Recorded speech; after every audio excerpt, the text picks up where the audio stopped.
If an officer knocked on your door tomorrow, could you actually produce everything that they'd asked for? When most landlords picture an enforcement visit, they picture someone walking around property, looking at walls, checking the boiler. That's the early part of it. A big part of a formal investigation is paperwork. Enforcement officers don't just assess what they can see; they ask for evidence what's being done and when and by whom.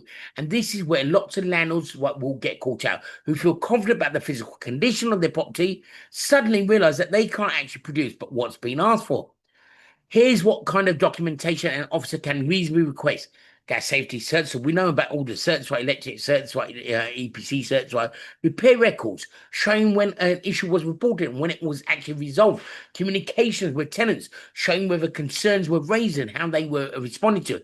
Evidence of any previous inspections or risk assessments carried out. Tenancy agreements and referencing records. If you can't produce these, even if the property itself is generally in good condition, that absence of evidence works against you. An officer isn't just assessing the property in that moment. They're assessing whether you've been managing it properly over time. And the paperwork is how it gets proven. Not no record of a repair being actioned can look identical to a repair never had been actioned at all. So this is where this is where you could get caught out. So this is why it makes it important, because this is where now a tenancy, if you haven't got a proper recording system, right, and you've not got everything documented, right, tenants can then lie, and we're seeing this. They can lie. They can say this was when we moved in, right, and so this could trigger rent repayment orders, right. So if you haven't got the evidence, right, that works against you. They can ask you to see bank statements, emails, WhatsApp messages, anything. Right. And they can also then get a warrant, right, to turn around and seize equipment if they feel, right. So this is the extent that they can go to. These are new powers that have been given to them. So what's the solution? So here's a direct question. Let's be honest with yourself when you answer it. Have you actually had a category 1 and category 2 risk assessment survey done on your property?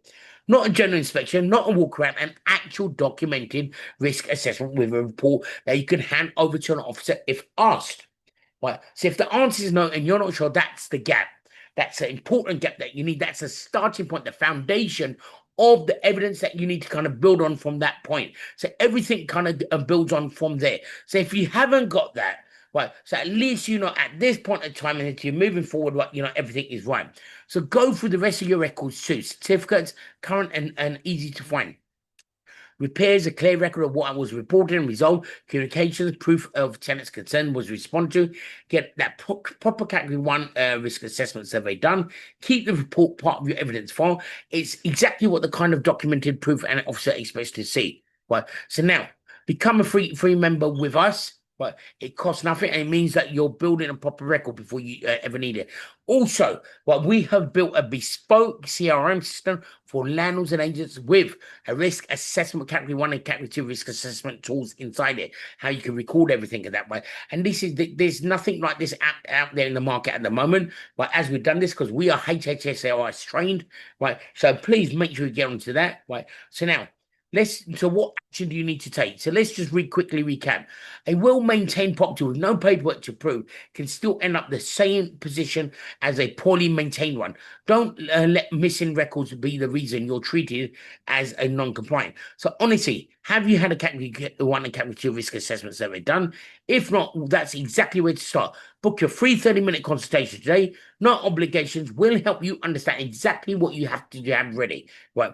And any other questions that you may have.